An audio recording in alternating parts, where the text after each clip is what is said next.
Dr. Levin, thank you for joining us here again on Health Connection. The topic title, Asbestos Still a Health Risk? We're discussing the health risks related to asbestos. Let's get a definition. What is asbestos? Asbestos is actually a group of naturally occurring minerals that are mined out of the ground.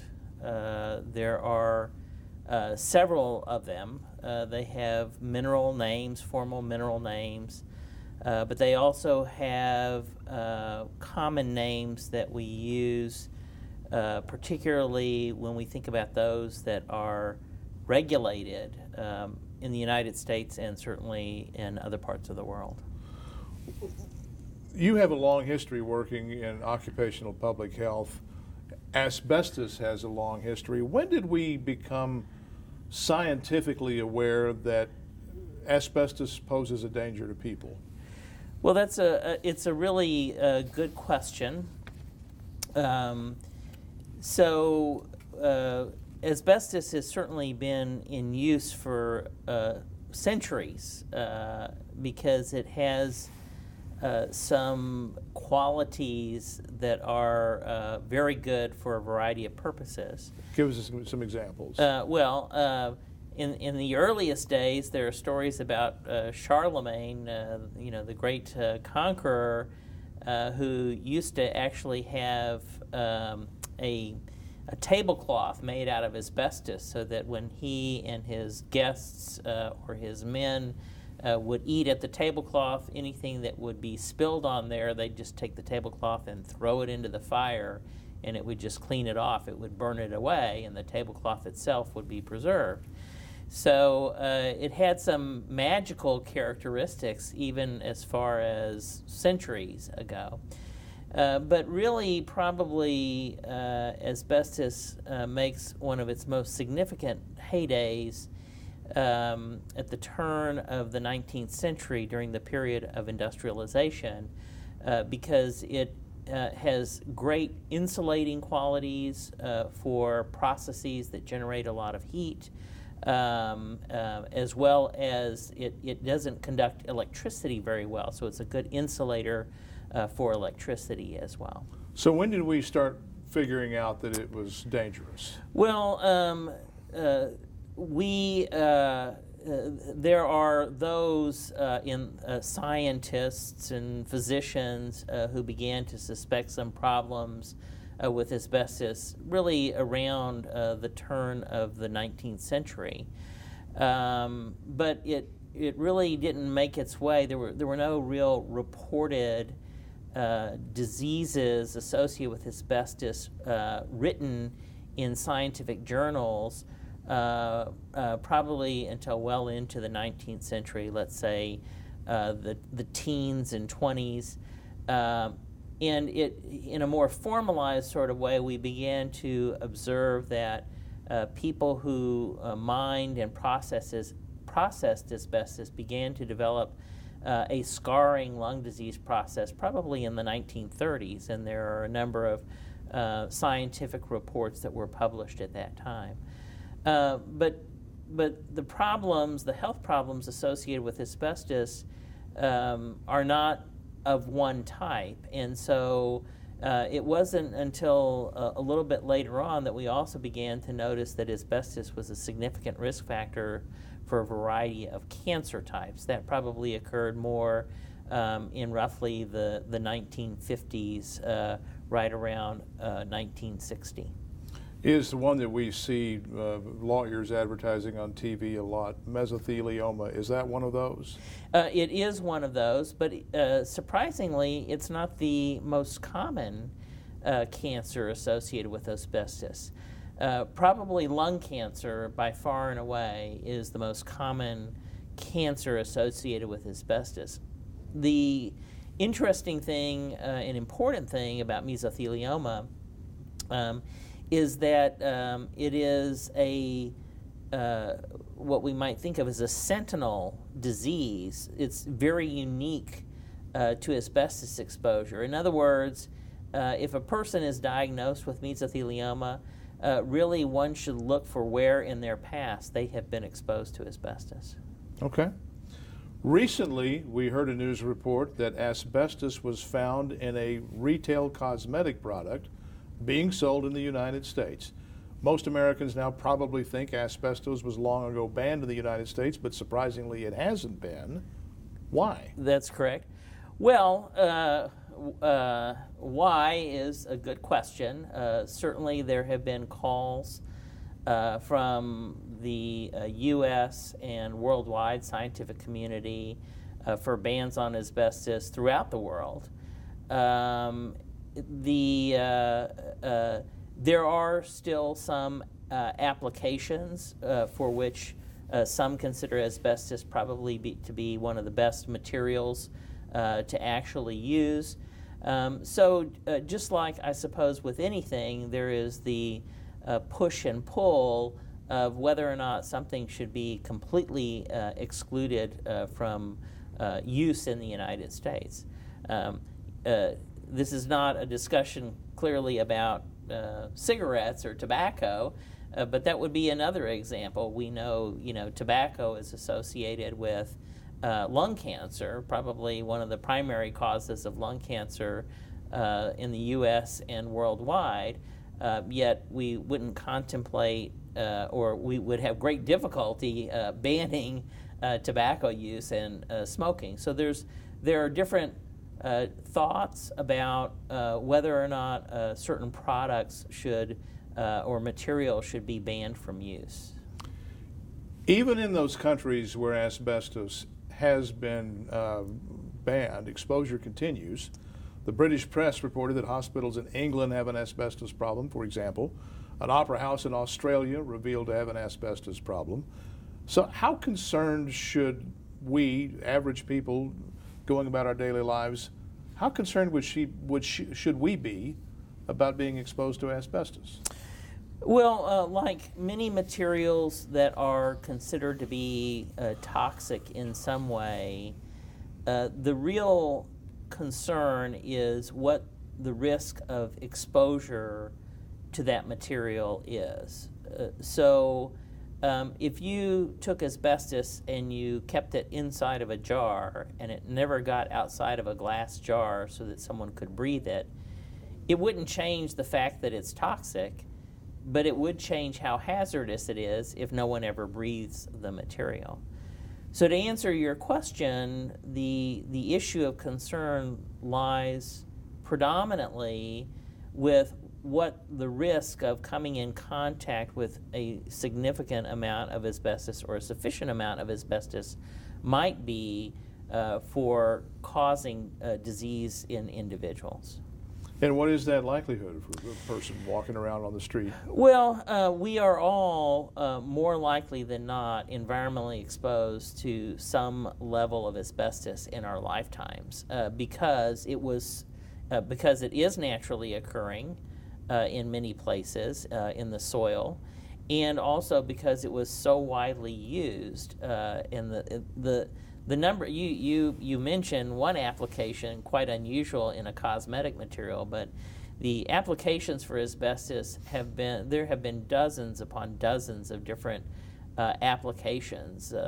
Filtering wine, used as filters on cigarettes, drywall. Asbestos is not just an insulation material. It has been so widely used. That asbestos in place, if undisturbed, again, doesn't change its inherent toxicity, but doesn't really pose a risk. The operative term there is undisturbed. So if you are aware of perhaps circumstances where asbestos has been used or may have been used, that might be a circumstance where there would be greater concern if in some way you had come in contact with it. Okay. Well, then let's talk about coming in contact with it. What are the most common ways people have been exposed to asbestos in the past? Well, up until, I would say, the 60s, 70s, and 80s, most significant asbestos exposure occurred under a circumstance we call first wave, which means when people were mining it or processing it. So here in East Texas, we're familiar with a historically very important plant operation that started as the Union Asbestos and Rubber Company and then became Pittsburgh Corning, which produced asbestos pipe insulation. So it wasn't mining insulation, but it was milling it into a product that would later be used. Really, around World War II and in the subsequent decades, there were incredible applications of asbestos, people putting it in buildings and using it as insulation. That is what we call second wave, where it was being installed. What we face now predominantly is not people using asbestos-containing products, although that could still unknowingly occur, I suppose, but rather the risk of exposure to asbestos that is currently in place, that had been installed in buildings and now suddenly becomes disturbed. So that's why we have rules and regulations about doing building inspections if there is going to be demolition of buildings taking place. The individuals responsible, the building owners and operators, that sort of thing, need to be aware of whether or not there may be asbestos in place that could be disturbed in the course of some sort of a demolition or maintenance activity. So to answer your question more precisely, probably the greatest risk in this country today for exposure to asbestos would be to materials that had already been installed or are in place. Okay. So let's say you are exposed. Okay. What is the timeline for development of asbestos-related disease following exposure, and what are the treatments? Well, the timeline actually has been probably one of the most challenging things to getting a better understanding about the association between exposure and disease, because there is a very long latency period from the time someone begins to be exposed to asbestos until they develop disease. And it's different for the different diseases, but a general rule of thumb is that for most of the significant diseases associated with exposure, those occur 20 to 30 years after exposure begins. And so it has been a little bit more challenging to make the connection when someone develops a disease like lung cancer or perhaps mesothelioma with where or when in their past they may have come into contact with significant levels of asbestos, particularly in work settings. Okay. So give us some examples. What are some of the most common household products that contain asbestos that could still be around and still causing us problems? Household products, I would say, probably are among the most significant are those that may have been used in household building construction. So we see very few, generally speaking, products anymore that are made out of or contain asbestos that are used in households. Now, there is a story of a material called vermiculite that is also a mineral that was fairly significantly mined in the Northwest in Montana. That is a place where it has largely been mined. There have been a number of processing plants throughout the United States, but and actually some folks may not be aware of this, but vermiculite processing actually took place in West Dallas for a number of years, and we here at UT Health Northeast collaborated a number of years ago with Parkland to evaluate community members and other individuals exposed occupationally when that plant was in operation. But coming back to the issue of vermiculite, vermiculite has largely been used in plant materials, plant bedding materials, because it holds on to water. So you mean horticulture? Yes, holds on to water and heat fairly well. It's a very good insulating material. It certainly has been used as an insulation material itself. Those are probably two of the main things that I can actually think about. And it's not the vermiculite itself per se, but rather that these deposits in the Northwest, in the Libby, Montana area, were actually contaminated with forms of asbestos. Again, these are naturally occurring materials. They had been contaminated with forms of asbestos that are recognized to be quite toxic. And so, if you were exposed to some from vermiculite from that origin, it is very possible that you may have been exposed to the asbestos it contained as well. Let's talk about vermiculite insulation in the context of the renovation of an older home. Does that call for a specific type of home inspection to prevent asbestos exposure? Well, to my knowledge, there is no regulated requirement for that in the world of real estate, as I understand it. For instance, when people are buying homes, there are often questions on there on disclosures by the seller as to whether or not the home may contain lead. I know that was a requirement that entered into that arena a number of years ago. I don't know that there is any absolute requirement for those kinds of disclosure questions specifically related to asbestos. But what I would say is that if homes were built, let's say, certainly in the World War II era, in the 40s and 50s, but even up until the early 70s, it is possible that there were building materials that contained vermiculite or asbestos fibers or materials. Well, then let's go to our last question. If someone's concerned about possible asbestos exposure, what should he or she do?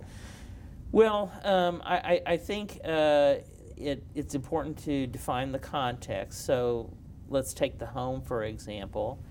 There are environmental firms who can help individuals make an assessment about whether or not they have asbestos in their homes. And so you mentioned you asked the question earlier about making inspections for asbestos. There certainly are ways to do that. If asbestos is discovered, depending upon the nature of it and its extent, will drive how asbestos can be either contained or removed, let's say, from a home environment. As to the issue of level of concern that an individual should exercise, I think probably the prudent approach is a cautious awareness of their home circumstances, the various kinds of hazardous materials that can exist in the home, and then to try to place that into context relative to the concern that they should have about any significant risk factor, whether that's wearing seat belts, a motorcycle helmet, smoking cigarettes, or any of those kinds of things, not to diminish or distract from the importance of asbestos, but rather, again, to put that into context. there is not a blanket answer, however, for if you have some asbestos in your home, what should be done and how much concern you should have. I would say that in general, the vast majority of asbestos-related disease cases have occurred mostly among people who have been exposed occupationally. The environmental cases of disease that we see have to do a little bit more with the setting where that exposure takes place and the type of disease that we see. And in this case, I'm talking predominantly about mesothelioma. Okay. Well, Doctor, learned a lot. Thank you very much. You're welcome. Happy to shed some light on what I consider to be a very important topic. Well, thank you, sir.